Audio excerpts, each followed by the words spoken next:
Welcome to class. In this video, I would like to explain about very interesting topic is women's rights. Okay? Women's rights around the world is an important indicator to understand global well-being. The rights available to women in India can be classified into two categories, namely constitutional rights and legal rights,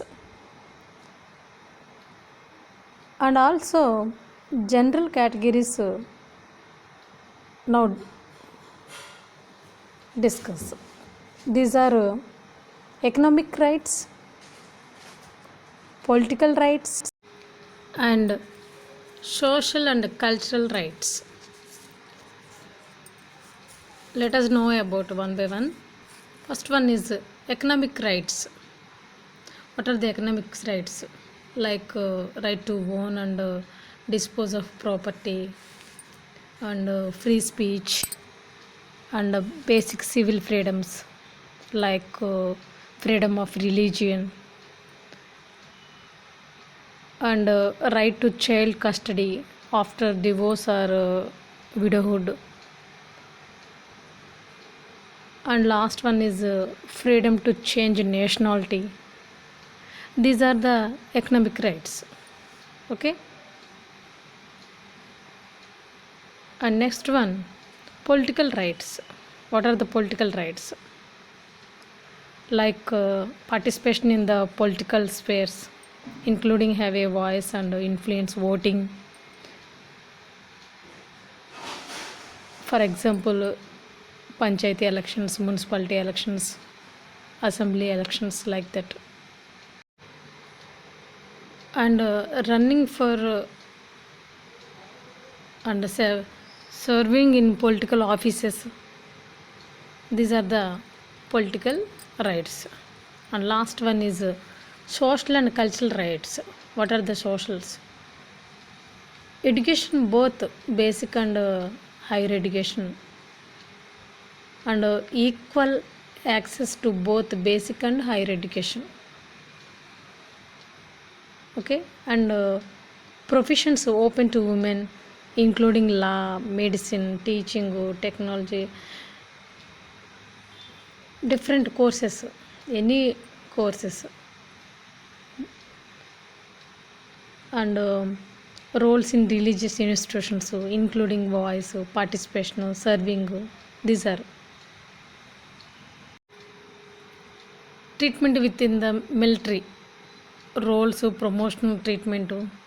These are okay, and choices regarding roles in responsibilities regarding children. And one more is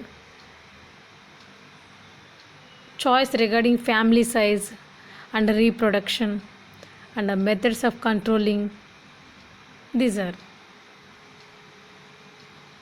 okay, for example abortions, like.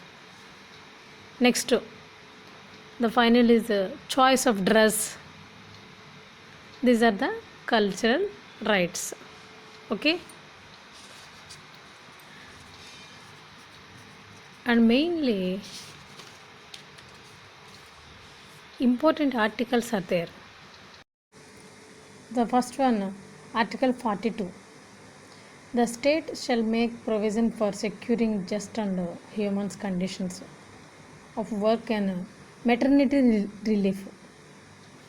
Okay, and next one, Article 243 D3.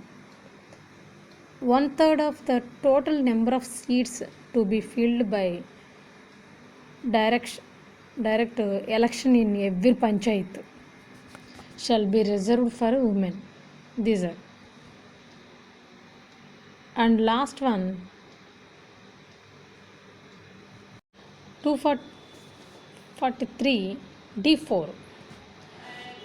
1/3 of the total number of offices of chairpersons in the panchayats at each level shall be reserved for women. And Article 243 T3 also is there. 1/3 of total number of seats to be filled by direct election in every municipality shall be reserved for women.